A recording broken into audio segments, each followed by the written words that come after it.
Hi there everyone, it's Bren here and thank you for joining me on this week's garden update video. I'll be starting off over in the raised garden bed area where I've got a couple of new structures in there that I'm looking forward to showing you. I'll also do a garden harvest which will include my first decent amount of peas, and I'm pretty happy with that. It's taken them a while, but they're starting to come in now. And we'll look at that little greenhouse that I have up against the house. I did quite a big sowing session this week, so I sowed some more edibles and flowers, and we'll take a look at them and just show you a few more things that's been going on in my garden. So just sit back and relax for a few minutes and I'll show you around. Starting off here today over at the raised garden bed area, and you'll probably notice there's a few little changes going on here. I added in this trellis with the wheels, and over there I managed to put up my new archway, so I'll have two archways into the veggie patch, this one here, and I also fixed up the one over there by the old post box. I can actually go through there now without getting poked by a branch. So I feel like with those two archways it gives the garden a bit more structure. I've also mulched most of the ground with some bark, and I think that finishes off nicely. So my next big job in here is I need to get some bales of straw or some sugarcane mulch and amend all of these beds for spring planting. So let's head in here now. And I'm pretty happy with how the calendula is growing. This one here is the orange porcupine one. I've also got our shades and Pacific mix around the garden. I like this one. It's quite intense, the orange colour.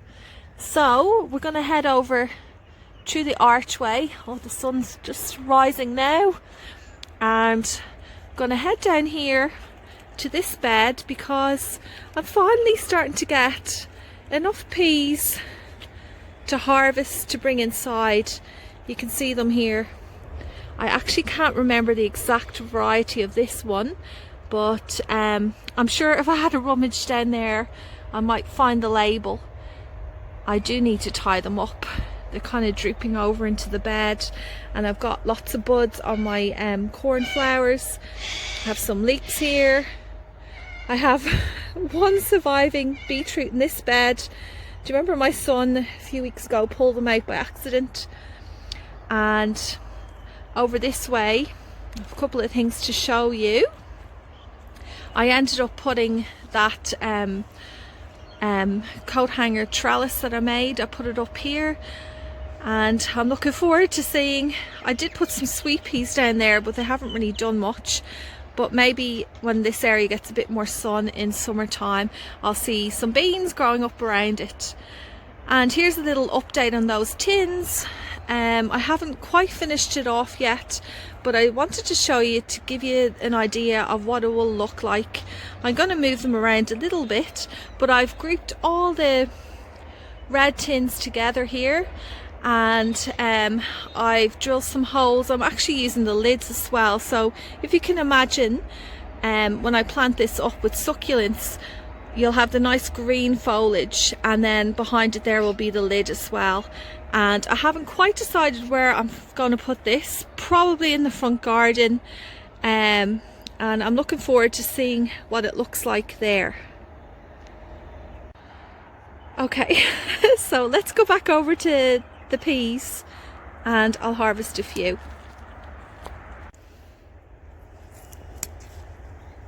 Whoops.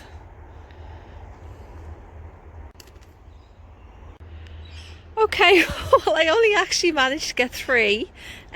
For some reason I thought I saw more on them, but I do have some other areas around the garden where I have some peas, so I'll check them out as well. If you come down here, I have some over here also. Oh, they're all over the place. These ones are the golden podded ones, and I can see a few there, so I'll harvest them.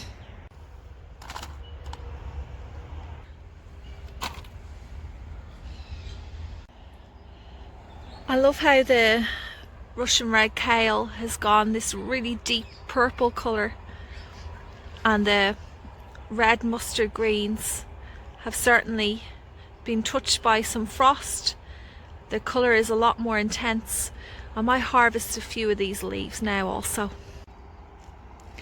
And also hidden amongst these, you can see down here I've got that beautiful chard, the orange chard. Adds a lovely bit of colour to the winter garden.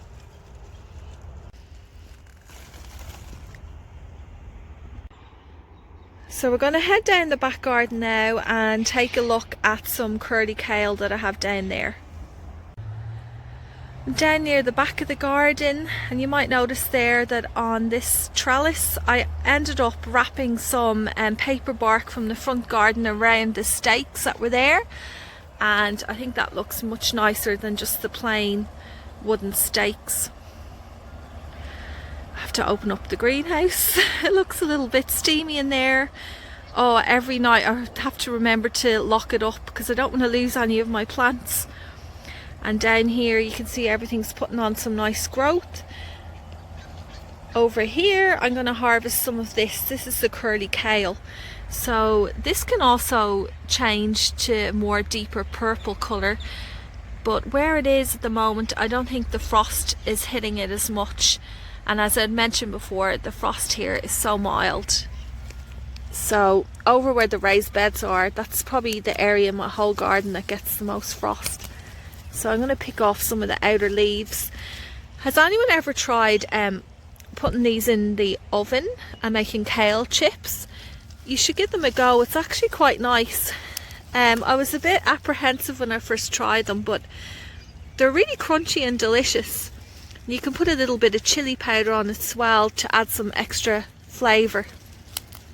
I'll just pick this much for today. So you can see I'm happy with how I grew these. These are the milk thistles. I'm delighted with the foliage, the variegation on the foliage. It's a real standout. I might even end up sowing some more of them. Where I'm going to head next is, I probably won't pick any oranges today, but I do definitely want to go over there and pick some of those lovely lemons.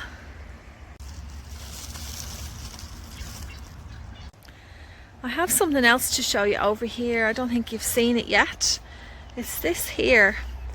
I got it from an op shop for $5, and what it is, it's an old rack for clothes. It actually lifts up a lot higher than this and it spins around, and I thought it was so quirky and unusual looking. And what I'm going to use it for is I'm going to use it as a display for some hanging baskets. So I have these ones here.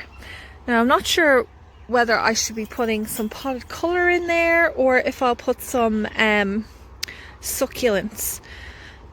Haven't decided. What do you think? Which do you think would look a bit better? Succulents or maybe some pansies? And I do think I have some more of these old baskets in the shed. I'll have to go rooting for them.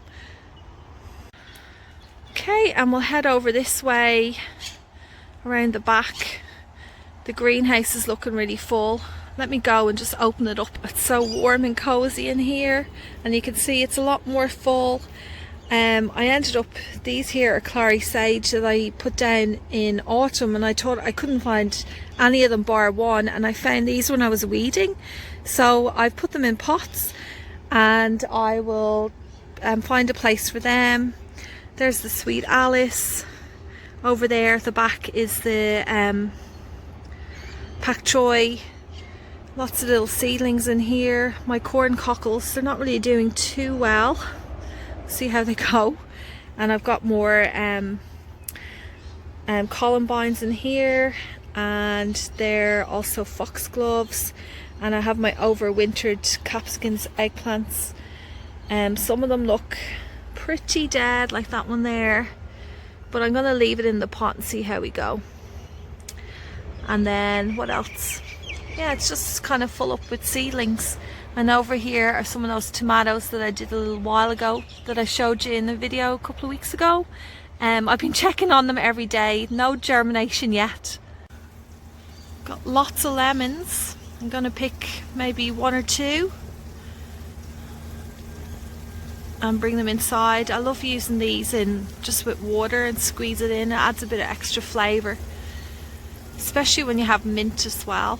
It's lovely. It's very refreshing.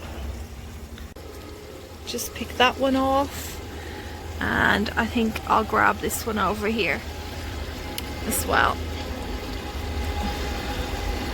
Let's give it a twist. There you go.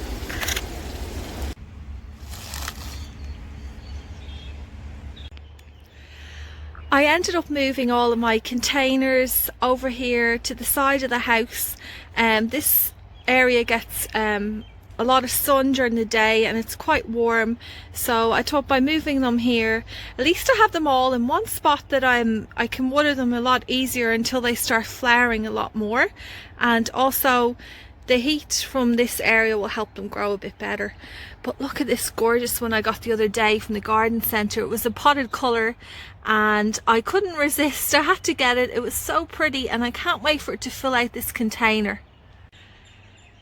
The little greenhouse that I have up against the house here is now nice and full. I did a bit of a sowing session yesterday where I sowed my chilies, capsicums and eggplants, as well as lots of flowers.